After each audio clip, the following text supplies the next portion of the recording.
Hadirin yang dimuliakan Allah, alhamdulillah wa syukru ala ni'amillah. Kita semua oleh Allah masih diberi usia disertai dengan kesehatannya, terutama bimbingan hidayah dan taufiknya, sehingga kita bisa berkumpul kembali di tempat yang mulia ini untuk menuntut ilmu, menelaah dari kitab Sulamut Taufik, melanjutkan bahasan di bulan yang telah lalu. Alhamdulillah kita telah masuki bulan Rajab, yang mana bulan Rajab salah satu bulan yang dimuliakan Allah, yang diagungkan Allah. Kewajiban kita harus mengagungkan dan memuliakan bulan Rajab dengan meningkatkan ketakwaan kepada Allah, dengan menjauhi hal-hal yang dilarang oleh Allah, berupaya meningkatkan dan memperbanyak kebaikan. Karena pahala melakukan kebaikan di bulan Rajab akan dilipat gandakan. Begitu pula melakukan kejahatan, kedzaliman, kemaksiatan, dosanya akan dilipat gandakan. Nah, bahasan selanjutnya di kitab Sulamut Taufik masih dalam judul wa mim ma'asil badan, dan di antara maksiat badan yang wajib kita jauhi. Sekemampuan kita, sekuat tenaga kita diupayakan jauhi agar kita mendapat kemuliaan, kebahagiaan dari Allah Subhanahu wa taala. Ya jelas wonten tanya? Jelas.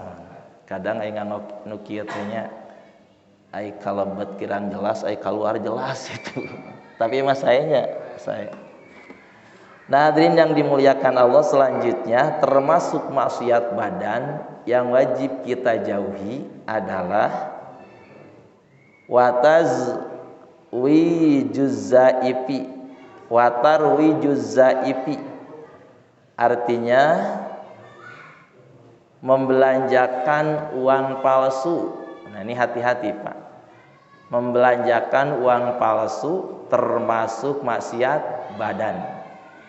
Banyak zaman sekarang orang sengaja membuat uang palsu, diedarkan, dibelanjakan. Banyak orang yang tertipu. Uang palsu, uang yang sudah tidak berlaku, jangan dipakai alat jual beli karena sudah tidak berlaku. Uang yang palsu atau uang yang tidak berlaku itu adalah ma yarudduhu baitul mali minad darahimi, yaitu uang yang ditolak oleh baitul mal. Kalau di kita mah oleh bank gitu. Jadi yang tahu apakah uang ini masih berlaku atau sudah tidak berlaku, uang asli atau uang palsu, yang bisa mengecek keberadaan uang tersebut pihak bank, dan uang biasanya tertampung di bank. Ketika kita menyetorkan uang, ternyata ada alat sensornya, wah alat tersebut menolak. Walaupun mirip uang tersebut, dianggap uang yang palsu, yang tidak boleh diperjualbelikan, tidak boleh dipakai alat jual beli. Pernah saya menyetorkan uang tabungan anak-anak, ada uang 20.000, persis itu, mirip. Tapi ketika dimasukkan di bawah alat sensor uang, mentok yang satu, diulangi lagi mentok lagi, diulangi mentok lagi, ya saya mengalah. Itu uang tidak berlaku, tidak diterima oleh pihak bank. Kalau kita pakai belanja ke orang lain, mungkin orang lain kalau menyetor ke bank akan terdeteksi oleh mesin tersebut, akhirnya tidak diterima. Nah, kalau kita menemukan uang palsu, uang yang tidak berlaku, uang yang ditolak oleh baitul mal atau bank, mungkin kalau di kita jangan kita edarkan kembali. Ada istilah kieu, aduh aing katipu 100.000 gitunya, aing dibelikeun deui gitu, aing pake nipu deui ulah gitu nya, terus dibuang gitu. Dibuang. Biasanya si penipu itu mengelabui si penjual, biasanya itu bisa ditumpuk uangnya itu biar tidak ketahuan gitu. Hati-hati. Ini dosa mengedarkan uang palsu dan dosa ikut mengedarkan uang palsu. Dosanya akan memanjang, dosanya akan lama, dosanya akan mengalir terus selama uang palsu tersebut belum dihanguskan. Selama uang palsu tersebut beredar terus dari satu tangan ke tangan lain, ke tangan lain, ke tangan lain, dosa akan terus mengalir. Siapa yang akan mendapat dosa yang banyak? Orang pertama yang dengan sengaja membuat uang palsu lalu diedarkan, atau dia menemukan uang palsu sengaja diedarkan. Makanya tolonglah orang lain yang sengaja mengedarkan uang palsu, kita tolong. Bagaimana cara menolongnya? Hanguskan, buang, rusak, agar tidak diedarkan kembali, biar dosanya berhenti. Mengedarkan uang palsu dengan mencuri, ini dosanya lebih besar mengedarkan uang palsu daripada mencuri. Kenapa? Kalau mencuri sudah satu kali mencuri, dosanya sudah tidak mengalir. Tapi kalau mengedarkan uang palsu, dosa akan mengalir terus. Misalkan si A, pengedar pertama uang palsu, diterima oleh si B, merasa tertipu. Si B membelanjakan uang palsu ke si C. Si B mendapat dosa, si A mendapat dosa. Si B mendapat dosa, si A mendapat dosa. Si A membelanjakan ke si C, ditipukan lagi, maka si B mendapat dosa, si C mendapat dosa. Kalau sengaja diedarkan lagi, si A yang pertama mendapat dosa, terus dosa ngalir ke si A. Itu hati-hati. Nah, ini berdasarkan kata para sebagian ulama, waqala baduhum, dan telah berkata sebagian para ulama, infaqu dirhamin zaifin asyaddu min sirqati mi'ati dirhamin. Menginfakkan, membelanjakan 1 dirham uang yang palsu, dosanya lebih berat daripada mencuri 100 dirham. Misalkan kalau di kita namanya uang rupiah lah, membelanjakan 100.000 uang palsu, dosanya lebih besar, lebih dahsyat daripada mencuri 1 juta misalkan. Kenapa? Alasannya, li'anna sirqata masyatun wahidatun wa qad tamat wan qata'at. Karena mencuri itu maksiat yang dilakukan 1 kali dan sungguh telah selesai, dosanya berhenti, ya. Tapi kalau mengedarkan uang yang palsu, wan faquz zafi, adapun membelanjakan uang yang palsu, ya, itu adalah sunnatun sayyi'atun, termasuk sunnah yang jelek, perbuatan yang jelek, termasuk maksiat ya'malu biha man badahu, yang akan dilakukan oleh orang setelah orang tersebut. Fayakunu alaihi wizruha, maka dosanya akan memudaratkan orang yang mengedarkan uang palsu ba'da mawatihi, setelah matinya orang yang mengedarkan uang palsu, ila mi'ati sanatin, sampai 100 tahun, au mi'atai sanatin, atau sampai 200 tahun, ila ayyabna zalika dirhamu, sampai uang tersebut musnah. Jadi selama uang tersebut belum musnah, walaupun sampai 100 tahun, terus dosa akan mengalir ke orang pertama yang mengedarkan uang palsu. Bahkan bisa hampir sampai hari kiamat kalau uang tersebut terus diberlakukan, ditipukan itu. Si A menipu ke si B dengan uang palsu, si B merasa tertipu, ditipukan lagi ke si C merasa tertipu, ditipukan lagi ke si D merasa tertipu, ditipukan lagi ke si E, terus itu. Nah, dosa akan ngalir ke si A terus itu. Karena ini pelaku pertama itu. Selama uang tersebut terus diedarkan, dosa terus mengalir ke si A. Ke si A, walaupun si A sudah mati, sudah ada di alam kubur, dosa terus akan mengalir ke alam kubur ke si orang A, si A yang pertama mengedarkan. Makanya ada istilah sedekahun jariyah, sedekah jariyah yang pahalanya akan mengalir terus, ada maksiatun jariyatun, maksiat yang dosanya mengalir terus. Kalau sedekah jariyah yang pahalanya mengalir terus seperti kita mewakafkan tanah untuk masjid, untuk madrasah, untuk panti sosial anak yatim, untuk panti jompo, atau mewakafkan jalan untuk umum, untuk kebaikan. Nah itu pahala akan terus mengalir selama tanah yang kita wakafkan dipergunakan untuk kebaikan. Walaupun kitanya sudah mati, terus pahala akan mengalir. Nah Bapak kalau pernah berbuat kebaikan untuk masjid ini dengan niat mewakafkan uang untuk masjid, ya, mewakafkan kemampuan kita, ya, sehingga terwujud masjid ini. Walaupun kita sudah mati, masjid ini dipergunakan untuk sholat berjamaah, pengajian, ya, i'tikaf, pahala akan terus mengalir kepada orang yang mewakafkannya. Atau Bapak mewakafkan Quran misalkan, jadi setiap ada orang yang menggunakan Quran yang kita wakafkan, orang yang membaca akan mendapat pahala, kita pun akan mendapat pahala. Atau mewakafkan karpet, ya, karpet. Nah, ketika ada orang yang sholat di atas tikar ini, orang yang mewakafkan tikar ini akan mendapat pahala. Atau mewakafkan sarung, mukena. Nah, itu di masjid biasanya ada. Di sini ada enggak? Ayah, di mana sarung itu? Oh iya betul, alhamdulillah itu. Jadi setiap ada perempuan yang sholat di sini pakai mukena yang kita wakafkan, maka kita akan mendapat pahala. Orang tersebut mendapat pahala, kita juga akan mendapat pahala. Itu.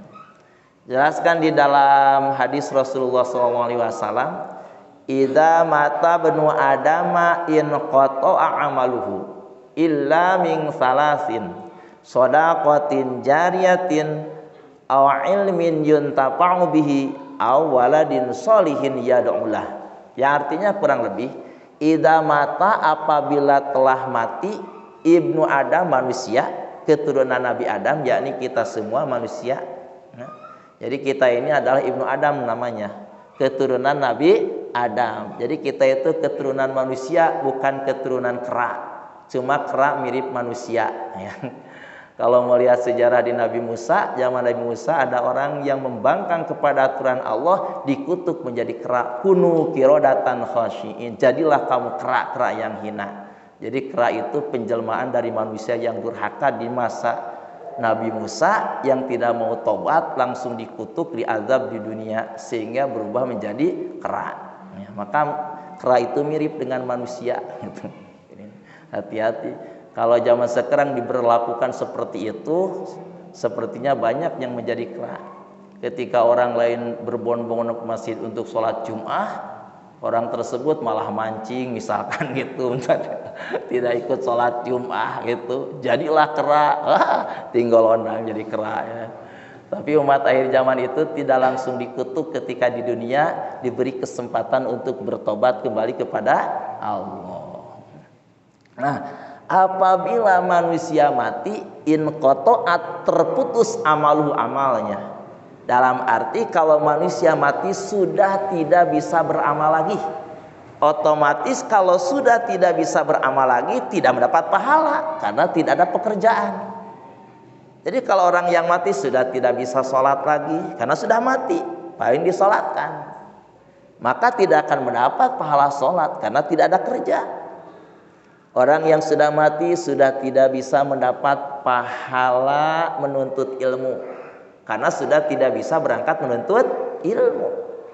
Orang yang sudah mati tidak bisa mendapat pahala baca Quran karena sudah tidak bisa membaca Quran lagi.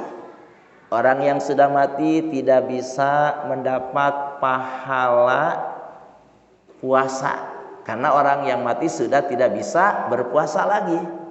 Orang yang mati tidak akan bisa mendapat pahala ibadah haji dan umroh karena sudah tidak bisa melakukan ibadah haji dan umroh lagi. Jadi terputus amalnya, otomatis tidak akan mendapat pahala karena tidak punya kerja. Tapi ada 3 hal di hadis ini.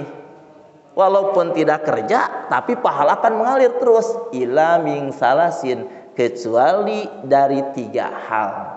Walaupun sudah tidak bekerja, tapi pahala akan mendapat. Apa yang 3 perkara tersebut? Pertama adalah shadaqatin jariyah. Ketika hidupnya punya jasa, sebahagian harta yang Allah titipkan kepadanya diwakafkan untuk kebaikan. Walaupun dia sudah meninggal, pahala akan terus mengalir dari kebaikan tersebut. Kalau istilah PNS mah punya pensiunan itu. Kan orang yang sudah pensiun tidak kerja tapi tiap bulan bisa gaji mengalir Pak Haji itu untungnya PNS itu. Tapi uang tersebut yang ditabung dulu ketika masih punya jabatan, ketika masih aktif bekerja itu. Tabungan itu kan dipotong, ditabungkan sengaja agar masa pensiun walaupun sudah tidak berangkat ke kantor tapi tiap bulan bisa datang ke BRI untuk mengambil pencairan gaji pensiunan. Nah, dalam ajaran Islam ada pensiunan istilahnya.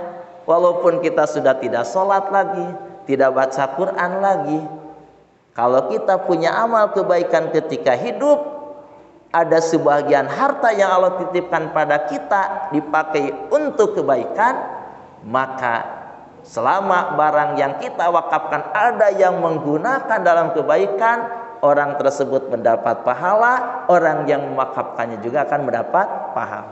Nah, seperti ini atau mukena atau Quran. Jadi setiap ada orang yang baca Quran yang kita wakafkan, kita sudah di dalam barjah, orang tersebut mendapat pahala dari membaca Qurannya, kita mendapat pahala dari jasa mewakafkan Quran tersebut. Kalau barang yang sudah diwakafkan tidak bisa ditarik kembali, karena sudah lepas dari kepemilikan manusia, sudah dikembalikan kepada Allah. Manusia cuma hak guna pakai. Jadi kalau Bapak sudah mewakafkan tanah, tidak boleh diperjualbelikan, tidak bisa diwariskan. Karena sudah lepas dari kepemilikan kita, cuma bisa memakai. Ya. Hak milik sudah lepas. Kita mewakafkan tanah untuk masjid, bisa pergunakan oleh kita. Cuma tidak bisa diambil kembali, dijual ke orang lain, atau diwariskan ke anak. Kecuali kalau tidak diwakafkan. Tidak ya cuma dipinjamkan, misalkan punya tanah, ada yang ingin bangun masjid, tidak punya tanah, setelah misalkan, tapi saya tidak mewakafkan, cuma ini mah pakai itu. Ada sapiraku kena viral gitu ya, masjid dijualnya gitu, terus saya mending wakafkan gitu. Banyak kan sekarang pesantren digugat itu, karena dulunya tidak diwakafkan oleh orang tuanya, cuma dipinjamkan ke yayasan untuk dibangun sebuah bangunan sebagai penginapan para santri. Makanya Pak, kalau mewakafkan itu harus jelas tertulis kata-kata wakafnya, kepada siapa mewakafkannya. Langsung disertifikatkan bahwa ini adalah tanah wakaf, untuk antisipasi di akhir kemudian manakala anak cucunya mau menggugat, ini fakta nyatanya bahwa orang tuanya telah mewakafkan tanah ini. Kalau tidak ada surat seperti itu bisa jadi digugat gitu. Jadi kalau kita sudah mewakafkan barang, jangan tidak bisa diambil kembali karena sudah lepas dari kepemilikan. Tidak bisa diperjualbelikan, tidak bisa dihibahkan, tidak bisa diwariskan. Kita akan mendapat kebaikan dari wakaf tersebut, yaitu pahala akan mengalir selama yang kita wakafkan ada yang mempergunakan. Makanya mesin ini harus dimakmurkan terus Pak, walaupun pewakafnya sudah meninggal, nanti terus itu biar kita kebagian ya. Jangan sampai masjid ini dikosongkan, kasihan kepada yang mewakafkannya. Dan juga wakaf itu harus kepada hal yang baik, kepada hal yang bernilai ibadah. Jangan mewakafkan kepada sesuatu yang maksiat.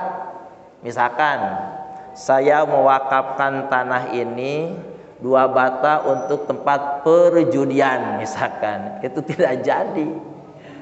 Tidak boleh wakaf kepada hal yang diharamkan oleh Allah. Tampilah China benar.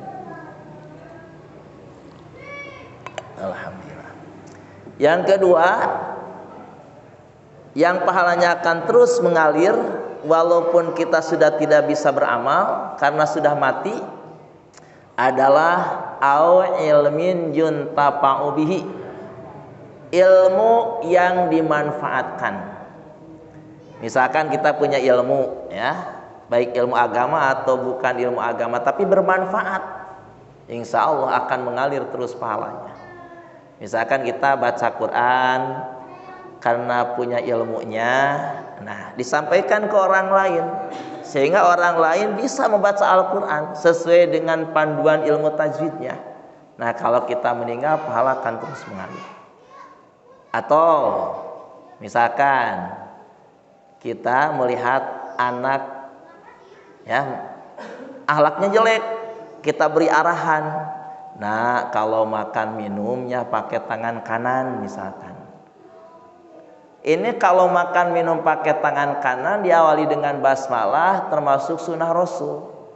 Tapi kalau makan minum pakai tangan kiri tidak pakai bismillah, itu sunnah setan. Jadi sunnah Rasul, sunnah setan itu. Rasul melarang makan minum pakai tangan kiri karena setan juga makan minum pakai tangan kiri. Nah kita memberi arahan ke anak-anak. Nah misalkan, awas kalau makan minum harus pakai tangan kanan.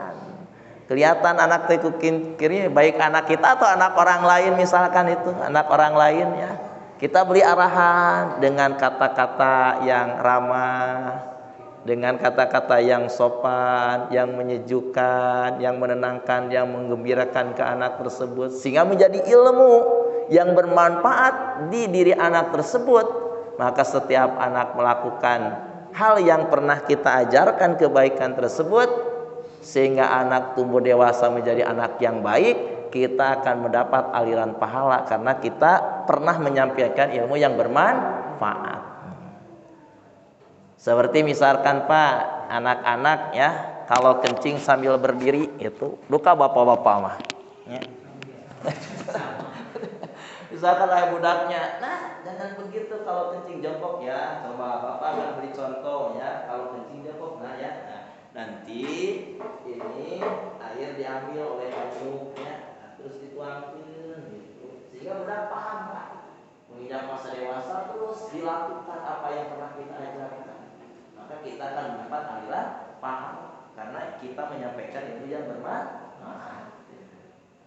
Itu Pak, jangan dianggap sepele Pak kalau kita kencing sambil berdiri. Omeh gitunya, langsung dimasukin karena saran karena wudhu, sholat wajah di sholatnya. Kenapa? Karena membawa najis. Sedangkan syarat sah sholat harus suci badan, pakaian, dan tempat sholat. Banyak kejadian seperti itu. Bahkan di antara azab kubur adalah faktor penyebabnya kalau sudah kencing tidak benar menyucikan penisnya. Perhatian. Kalau air sedikit harus dituangkan. Jangan tangan yang najis masuk ke air yang sedikit. Air yang sedikit terkena najis walaupun tidak berubah akan menjadi najis. Misalkan dia pipisnya, dia si penisnya dicomot, hancurkan tidak karena panyuk. Saya tidak panyuk jadi najis, yaitu karena air yang kecil kurang dari 20 terkontaminasi dengan najis mengakibatkan najis. Terus terang apa dicomotan itu nya, hancurkan kan dicomot tuh gitu. Jadi kalau air sedikit, air yang ditumpahkan ke penis yang ada najis. Itu hati-hati. Di antara faktor penyebab orang mendapat siksa kubur, kencing tidak benar bersucinya, najisnya masih ada. Salat tidak akan sah salatnya. Yang kedua, faktor penyebab orang mendapat azab kubur adalah sebagai namimah, orang pengadu domba. Itu hati-hati. Ada kan orang profesinya itu sebagai provokator. Inanukieu masih akan batur. Hati-hati. Kalau tidak tobat akan mendapat azab kubur. Yang ketiga, pahala yang akan terus mengalir walaupun kita sudah mati, sudah tidak bisa beramal lagi, yaitu waladin sholihin yad'ulah, meninggalkan anak yang sholih yang selalu mendoakan orang tua. Kita sudah ada di alam barzah, sudah tidak bisa sholat lagi, anak kita rajin sholat wajibnya, rajin sholat sunnahnya, anak kita mendapat pahala, kita pun mendapat aliran pahala. Sama dengan pahala yang Allah berikan kepada anak kita. Karena anak kita soleh, faktor penyebabnya adalah orang tuanya mendidik, memberi contoh, mengarahkan kepada kebaikan. Makanya kalau kita ingin mendapat aliran pahala, anak kita upayakan jadilah anak yang soleh. Dengan cara kita didik, arahkan kepada kebaikan. Kalau mampu didik oleh sendiri, kalau tidak mampu serahkan kepada orang yang kita percaya ke orang tersebut mampu membimbing, mendidik, mengarahkan anak kita menjadi anak yang soleh. Kalau dibiarkan anak kita menjadi orang yang salah, tidak soleh, dosa akan mengalir terus ke orang tuanya. Karena orang tua tidak pernah mendidik, mengarahkan anak kepada hal yang soleh. Hati-hati. Jadi anak itu bisa menyelamatkan orang tua, bisa menjerumuskan orang tua ke dalam neraka. Jangankan di akhirat, di dunia juga. Kalau anak kita tidak benar, menjadi pencuri, pemabuk misalkan, ya perampok, orang tuanya terbawa. Ini anak siapa? Anak bapak anu. Orang mana? Orang anu. Gitu. Akhirnya orang tuanya masuk penjara juga. Gitu. Nah itu hati-hati. Nah jadi ada pahala yang mengalir walaupun sudah tidak bisa beramal, ada dosa yang mengalir terus. Di antaranya adalah kalau kita menyebarkan uang palsu, banyak orang yang tertipu. Selama uang palsu tersebut belum hangus, belum musnah, terus beredar, maka dosa akan terus mengalir kepada pelaku pertama. Itu. Makanya pemerintah bagus. Ada uang palsu dilacak, siapa pembuatnya? Wah, alhamdulillah terbongkar, terlacak, akhirnya diringkus, masuk penjara. Wah, itu bagus. Karena itu perbuatan kejahatan, itu membahayakan pelakunya dan juga membahayakan orang lain. Yang jadi bahayanya dosa, itu dosa. Jadi kalau kita menemukan uang palsu, sudahlah, jangan diedarkan kembali. Kita musnahkan. Kalau uang kertas mudah ya, dibakar saja. Tapi kalau uang koin itu caranya bagaimana? Dibakar tidak akan hancur. Itu lempar ke tempat yang dalam, ke sungai yang dalam, ke sumur yang dalam, agar orang lain tidak menemukan uang tersebut ya. Bagaimana kalau dikoleksi? Ada uang koleksi banyak, itu mah nggak apa-apa gitu.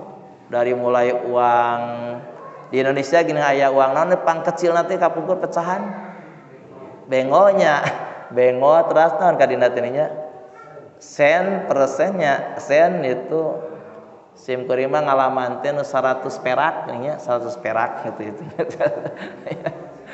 Pak Haji mungkin terang zaman upang kecilna uang pecahan di Indonesia naon namina? Ketip ringgit.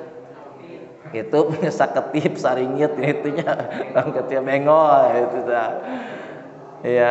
Nah, kalau cuma untuk kolektif ya, koleksi bukan kolektif, dikoleksi itu untuk mengingat masa lama, itu tidak apa-apa, asal jangan dipakai alat transaksi untuk menipu orang lain, jangan. Selanjutnya hadirin yang dimuliakan Allah, ya waktosna aya kene Pak, ayanya aya kene. Selanjutnya yang termasuk maksiat badan adalah watarkul fardi, meninggalkan ibadah yang status hukumnya fardu. Min sholatin, baik berupa ibadah sholat. Ini ibadah sholat jangan ditinggalkan Pak, karena status hukum ibadah sholat yang 5 waktu adalah fardu atau wajib. Bahkan wajibnya juga wajib ain, dalam arti wajib yang harus dilakukan oleh perorangan, tidak bisa diwakili oleh orang lain. Karena wajib atau fardu itu ada dua, ada fardu ain, ada fardu kifayah. Fardu ain kewajiban dari Allah yang harus dikerjakan oleh per orang, tidak bisa diwakili oleh orang lain. Makanya sholat yang 5 waktu itu tidak bisa diwakilkan ke orang lain. Kalau bapak tidak mau sholat yang 5 waktu, ada tetangga yang lewat mau ke masjid, titip sholatku, tidak bisa gitu. Tapi ayah di hijidaya, ayah harus pak di hijidaya lah, ya kada jamaah pengawasan. Pak Ustaz tidak ada di teman mereka masih titip cina sholat abdi gitunya, ada saliburan ajaran lah, ada tidak temendakan simburing mah tidak bisa diwakili oleh orang lain. Ayat yang kedua ada fardu kifayah. Kalau fardu kifayah idza fa'alal ba'du saqatal haraj anil baqi. Apabila dikerjakan oleh sebahagian orang, maka akan gugur dosa dari orang yang tidak melakukannya, tertanggulangi, terwakili oleh sebahagian yang melakukan. Seperti pemulasaran jenazah, dari mulai memandikan, mengkafanin, mensolatkan sampai menguburkan, misalkan oleh 2 orang. Yang lain pada sibuk ke kantor, bisnis, ke sana kemari gitu, ada yang ke sekolah. Cuma ustadz dan pembantunya misalkan sampai menguburkannya, maka dosa gugur dari yang tidak melakukan, tertanggulangi oleh 2 orang. Cuma pahala akan diraih oleh 2 orang tersebut. Nah, itu fardu kifayah bisa ditanggulangi, bisa diwakili. Kalau fardu ain seperti sholat yang 5 waktu, itu wajib dilakukan oleh setiap orang, tidak bisa diwakili oleh orang lain. Nah, meninggalkan sholat yang 5 waktu tanpa ada alasan ini termasuk maksiat badan, bahkan dosa besar pak. Ini sanksi di dunia pak. Dalam kitab Fathul Mu'in diterangkan, kalau ada orang muslim ya sudah dewasa, suci dari hadas besar, tidak mau melaksanakan sholat yang 5 waktu dengan alasan malas, dalam hatinya tetap meyakini hukum wajibnya, setelah diperintah tobat diingatkan tetap tidak mau, maka sanksi di dunia dipenggal lehernya, mau tanpa ya dalam dunia gitu. Meninggalkan sholat duhur setelah diingatkan, disuruh untuk tobat tetap tidak mau dengan alasan malas. Ditanya tahu tidak sholat yang 5 waktu hukumnya, tahu saya juga wajib, kenapa tidak mau, saya mah hoream lah itu, malas itu. Habis waktu duhur, datang waktu asar diingatkan lagi, cepat sholat. Kodok yang tadi duhur yang sengaja ditinggalkan tetap tidak mau pak. Habis waktu asar, datang waktu maghrib, dieksekusinya di waktu maghrib. Kalau sudah dieksekusi, maka tetap wajib dimandikan, dikafanin, disolatkan, dan dikuburkan di pemakaman kaum muslimin, karena statusnya orang tersebut tetap muslim, cuma melakukan dosa yang besar, yaitu meninggalkan sholat yang 5 waktu. Di dunia sanksi seperti itu, di akhirat lebih berat. Orang yang sengaja meninggalkan sholat yang 5 waktu, kalau tidak bertaubat, tempatnya di neraka Sakor itu. Ahli surga bertanya kepada penghuni neraka Sakor, masalakakum fi Sakor, apa yang menyebabkan kamu masuk ke dalam neraka Sakor? Qalu, mereka menjawab, lam naku minal musholin, kami dulu ketika hidup di dunia tidak termasuk golongan orang yang sholat. Di Indonesia tidak berlaku eksekusi bagi orang yang meninggalkan sholat, tidak ya, karena bukan negara yang berdasarkan syariat Islam. Tunggu di akhirat itu kalau tidak mau bertobat. Bahkan harus dikodok pak, meninggalkan sholat dengan sengaja harus dikodok itu. Dalam kitab Fathul Mu'in diterangkan itu. Jadi wajib seluruh waktu dipakai untuk mengkodok sholat yang sengaja ditinggalkan. Kecuali waktu yang sangat dibutuhkan. Waktu apa? Untuk istirahat, untuk makan, untuk melakukan kewajiban yang lain, misalkan datang waktu sholat. Nah, untuk itu, untuk istirahat, untuk bekerja mencari nafkah. Kalau orang kaya tidak usah mencari nafkah karena sudah ada untuk menafkahi, dipakai untuk mengqadha salat. Misalkan meninggalkan salat 15 tahun, Pak. Aya peninggalkan salat 15 tahunnya, tapi 5 tahun gitu, maka dia sadar wayana qadaan itu salat. Makanya biar tidak berat salat itu laksanakan tiap waktu. Itu Allah itu tidak memberatkan kepada kita sebetulnya. Laksanakan sholat tepat pada waktunya, ringan. Sholat subuh cuma 2 rakaat, membutuhkan waktu paling 2 menit atau 3 menit. Sholat duhur cuma 4 rakaat, paling membutuhkan waktu 5 menit, 6 menit. Sholat asar 4 rakaat, paling membutuhkan waktu ya 5 menit, 6 menit gitu. Tidak menyita waktu, menghabiskan waktu 1 jam apalagi lebih tidak kan itu. Sebetulnya perintah Allah itu ringan kalau kita betul-betul taat kepada Allah. Tapi kalau kita membangkang aturan Allah, maka berat yang akan kita rasakan. Berat sanksinya, berat azabnya, berat ancamannya. Nah itu jadi termasuk maksiat badan adalah meninggalkan ibadah yang status hukumnya fardu, baik berupa ibadah sholat atau yang lainnya, seperti ibadah puasa di bulan suci Ramadan, atau kita punya harta dihitung sudah nisab wajib untuk zakat, sudah haul 1 tahun tidak mau mengeluarkan zakat, maksiat badan. Menuntut ilmu itu hukumnya wajib, tidak mau menuntut ilmu, dosa. Itu termasuk maksiat badan. Makanya ada pengajian itu diupayakan dan diusahakan. Kalau bisa menuntut ilmu itu tiap hari menuntut ilmu, tiap hari bertambah kebaikan, maka tiap hari kita diberkahi oleh Allah hidup itu. Ya. Au filihi atau melakukan ibadah yang fardu ma'a tarki ruknin lahu, serta meninggalkan 1 rukun bagi ibadah tersebut. Katumakninati fi sholati, seperti meninggalkan tumakninah dalam sholat. Nah hati-hati Pak, tumakninah di dalam sholat itu termasuk rukun sholat ya. Mengerjakan fardu tapi meninggalkan sebagian rukun itu juga termasuk dosa. Tumakninah itu adalah sukunun ba'da harokatin, berhenti setelah bergerak, itu namanya tumakninah. Yang harus ada tumakninah adalah ketika ruku, ketika i'tidal, ketika sujud, ketika duduk antara 2 sujud, itu wajib harus pakai tumakninah. Jadi harus ada berhenti dulu seluruh anggota tubuh setelah bergerak. Nah, contoh ruku misalkan Allahu Akbar. Nah, harus berhenti dulu seluruh anggota tubuh setelah bergerak. Minimal berhentinya seukuran membaca subhanallah. Jadi ada berhenti dulu. Allahu Akbar, ada berhenti dulu. Jangan sampai begini.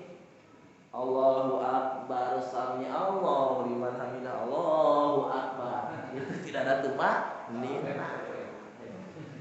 Pernah di zaman Rasul ada orang yang sholat tidak ada tumakninah, Pak. Selesai sholat dia menghampiri Rasul, mengucapkan salam, dijawab oleh Rasul.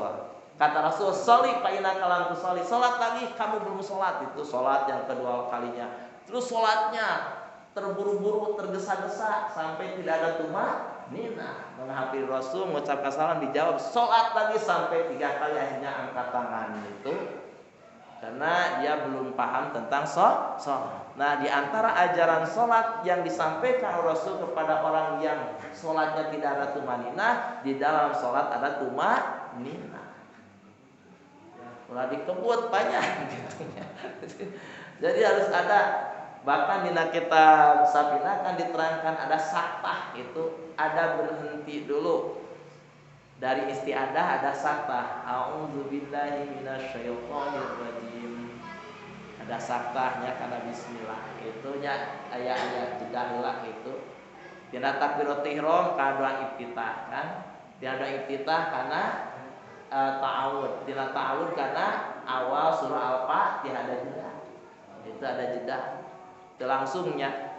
Allahu Akbar, jedah lah sakedar terasna doa kita teu Allahu Akbar kabira walhamdulillah terus tina doa dia teh langsung disambung deui kana ieu teh aya jeda. Eta upami dina eta mah sunat, upami dina ruku, i'tidal, sujud, duduk antara dua sujud ada berhenti itu hukumnya wajib karena termasuk tumaninah termasuk rukun salat.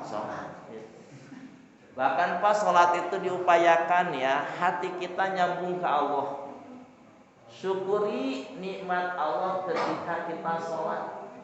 Bisa berdiri nikmat dari Allah Pak. Kita bisa berdiri ini nikmat dari Allah. Allah menciptakan tulang, menciptakan daging, menciptakan kulit, menciptakan darah, menciptakan urat saraf sehingga kita mampu berdiri. Ada urat saraf satu walaupun kecil terjepit, kita tidak akan bisa berdiri. Makanya ketika sholat hati kita harus selalu bersyukur kepada Allah, ingat kepada Allah, rasakan nikmat Allah ketika kita berdiri, sehingga hati kita nyambung ke Allah. Ketika sidak kepa ini nikmat dari Allah, kita bisa menyimpan tangan kiri di bawah, tangan kanan di atas, disimpan di bawah dada. Ini sebuah kenikmatan dari Allah. Banyak orang yang sudah tidak bisa menyimpan tangan karena stroke itu. Kalau ngesetruk mati tiasa ka dieu nya moal haek deui ka dieu urang mah alhamdulillah. Lidah membacakan bacaan salat, hati kita bersyukur kepada Allah. Ya Allah, terima kasih. Aku masih bisa berdiri ya Allah. Dalam hati itu bersyukur ke Allah. Ya Allah, aku masih bisa menyimpan tangan ini dengan tenang, dengan nyaman, nikmat. Ketika kita membaca bacaan salat, lidah kita digerakkan.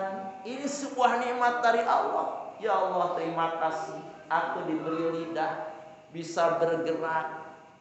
Disimpan di lidah ada rasa sehingga bisa merasakan nikmatnya makanan, nikmatnya minuman. Ya Allah, dengan lidah ini aku bisa tersampaikan isi hatiku sehingga terpenuhi keinginanku yang ada dalam lubuk hatiku. Ya Allah, terima kasih. Ini nikmat dari Allah, lidah Pak. Syukuri. Hati harus bersyukur kepada Allah ketika wah ya mah lisan baca oh hati mah ka mananya gitu. Teu usut teh anu kitu teh hatina teu syukur ka Allah banyak. Itu. Kalau hati kita selalu bersyukur kepada Allah, insya Allah dari mulai takbir sampai salam hati kita nyambung ke Allah terus, berarti khusyuk salat kita. Kalau hati kita tidak menyambung ke Allah, itu tidak khusyuk namanya. Menyalahi perintah Allah. Padahal perintah Allah kan aqimi sholat lidzikri, tegakkan salat untuk mengingatku. Salat itu perintah Allah, makanya salat harus ingat ke Allah karena Allah yang menyuruhnya. Nah, agar hati kita selalu ingat kepada Allah, maka hati harus selalu bersyukur ke Allah dalam sholat, di luar sholat, terutama dalam sholatnya. Terus kan, ya Allah terima kasih aku masih bisa mendengar. Kan keluar dari mulut kita dengan gerakan lidah suara yang bisa ditangkap dengan telinga. Telinga ini adalah nikmat dari Allah. Ya Allah, terima kasih aku diberi telinga dengan mendengarnya. Dan banyak orang yang telinganya ada, kuping telinganya, daun telinganya, tapi budegnya gitu. Orang mah alhamdulillah ya nikmat ya Allah, ya Allah. Di dalam telinga ini disimpan benda yang bisa menangkal semut rayap. Coba kita kalau tidur Pak tidak dirongrong oleh semut, semut menyingkir karena ada benda yang rasanya pahit. Coba kalau benda yang rasanya manis itu tidur teh mati berapanya gitu arasum semut. Ini nikmat dari Allah Pak, ya Allah. Syukuri nikmat Allah ketika sholat Pak. Lalu kita menggerakkan tangan ruku, Allah rasakan nikmat dari Allah kita bisa menggerakkan tangan. Banyak orang yang tidak bisa menggerakkan tangan. Allahu Akbar. Dari hati bersyukur ke Allah. Ya Allah, terima kasih aku masih bisa membungkukkan badan, bersujud, beruku kepadamu ya Allah. Terimalah ibadahku ya Allah. Walaupun banyak kekurangan ya Allah, aku bisa begini dimampukan olehmu ya Allah. Aku makhluk yang tidak berdaya itu. hate teh kudu ngobrol ka Allah keur salat teh. Oleh mah hate teh ngacoprak we ka mananya gitu.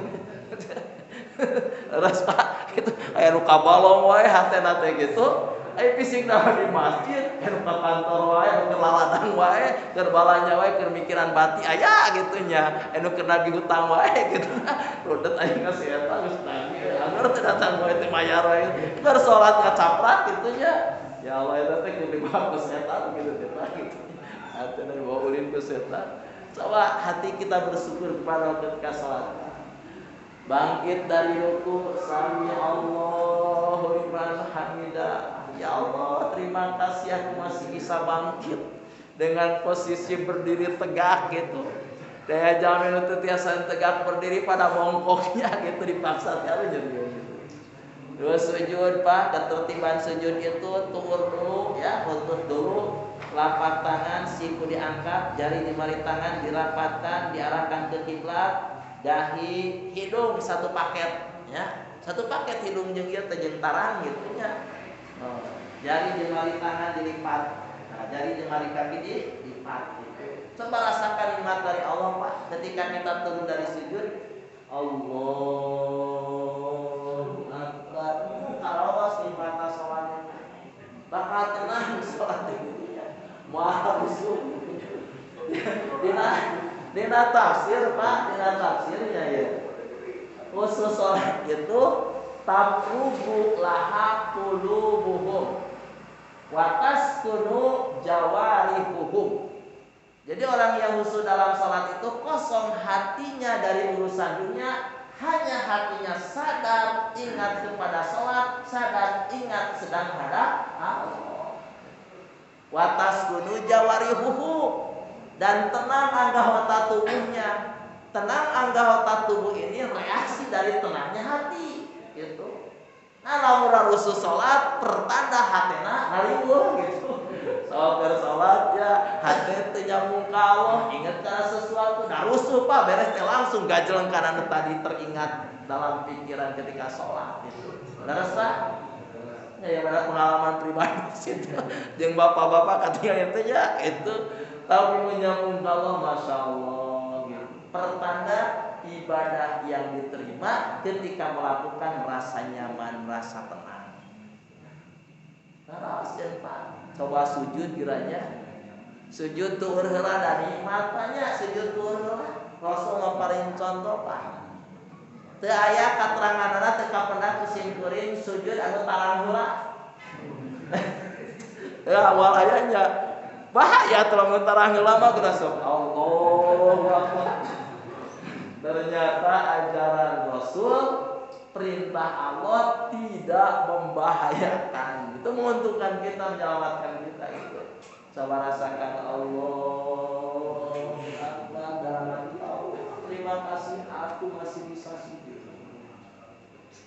Dari pas sujud dia sadayana kada kompak ya. Ulah kieu sujud teh gitu. Tapi ingin apa ini kauhur gitu. Ayah mau kieu variasi resi. Terus aya anu kitu anu ya kumaha genggereunkeun saya ngageurna meluruskan anak gitu. Setan halangan ka urang. Padahal kalau kita baik-baik ajak ngobrol heula nya terus diterangkeun gitu. Simkuring menuju di Masjid Agung gitu. Anjeunna raksukanana security ieu teh gitu. Ya salat teh kitu ngangkat eta gitu. Ya sambil ya dekat dia ulah gitu. Seharusnya mendekati gitu, ajak ngobrol, ajak bicara, luruskan, sampaikan ilmu gitu. Banyak bisa terang. Karena anggota sujud itu kan ada 7. Dahi 1 paket dengan hidung, 2 telapak tangan, 3, 2 lutut, 5, ujung telapak kaki 2. Ini semuanya harus nempel ke tempat sujud. Dan juga siku harus diangkat. Jangan seperti anjing ya. Seperti anjing mati ya Pak. Ya pas anjing ya. Punya angkat gitu. Nah, itu banyak. Jadi melakukan termasuk maksiat badan adalah meninggalkan fardu atau melakukan fardu tapi meninggalkan salah satu rukun dari fardu tersebut. Di antaranya kalau dalam bab salat, masalah salat yaitu meninggalkan tumaninah di dalam salat atau meninggalkan syarat salat. Meninggalkan syarat salatnya. Kesalit dia rada sononya pameng. Di antara syarat salat harus menghadap kiblat. Banyak sekarang orang yang salatnya itu semau nafsunya. Orang lain menghadap kiblat kawetan ieu mah aya di masjid Caliwura cenah. Aya nu ngamera dina YouTube ya tengah hajan teu batur makadal kawetan astagfirullah. Mungkin menurut keyakinan dia punya anggapan mungkin Allah itu kan tidak menempat di suatu tempat itu. Jadi dianggap nate da Allah mamahanya di mana we ge aya gitu. Kenapa kita sholat harus menghadap ke Ka'bah? Jadi kiblat itu maksudnya Ka'bah. Bukan kita sholat ibadah ke Ka'bah, tapi kita sholat ibadah ke Allah. Kenapa menghadap ke Ka'bah? Karena diperintah oleh Allah. Dari Indonesia, Ka'bah itu arahnya ke barat, bergeser ke barat laut sedikit. Ya. Kulon ada kakaler salib 25 derajat kalau tidak salah itu. Kalau kita sholat di dalam Masjidil Haram, harus dada kita tepat lurus ke bangunan Ka'bah. Kalau di luar Masjidil Haram, apalagi di Indonesia, ke arahnya, makanya pakai kompas itu. Dari Indonesia pasti ke arah barat karena letak Arab Saudi di sana. Makanya kalau di Indonesia ada orang yang sholat ke arah timur wetan itu disalahkan karena tidak menghadap kiblat. Harus menghadap kiblat gitu. Jadi walaupun melakukan sholat, tapi kalau ada syarat yang sengaja ditinggalkan itu termasuk maksiat karena sholatnya tidak akan dianggap sah. Itu. Seperti sholat wudu heula itunya. Wudu heula. Pak, saya mengingatkan kalau Jumatan jangan talidurnya. Jumatan tidur aya di sim kuring pas nembe naik duh situ ya jika tali bra gitu nya tinggal kewajiban mustami mendengarkan, menyimak, memperhatikan isi khutbah itu kewajiban. Ya kalau tali bra gitu jangankan tibra nyaram nu ngobrol jadi lago ibadah Jumatnya tidak akan mendapat pahala gitu. Mata kemah lamun bade Jumatan banyak mun sakira bade ngantuk ya ngaleuti laci kopi gitu nya. Nya misalkan untuk menghilangkan ngantuk itu karena wajib mendengarkan khutbah itu. Ya dalam salat Jumat itu dalam salat Jumat. Itulah rupanya yang dapat saya sampaikan, Pak. Alhamdulillah tidak ada pertanyaan, Pak. Tidak adalah biar aman ya.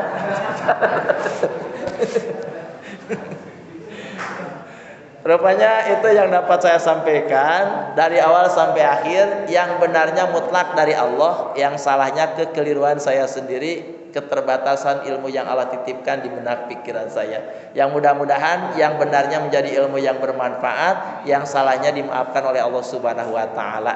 Terima kasih atas segala perhatiannya. Hadanallahu wa iyyakum ajma'in. Subhanakallahumma wa bihamdika asyhadu an la ilaha illa anta astaghfiruka wa atubu ilaik. Akhirul kalam, wassalamualaikum warahmatullahi taala wabarakatuh.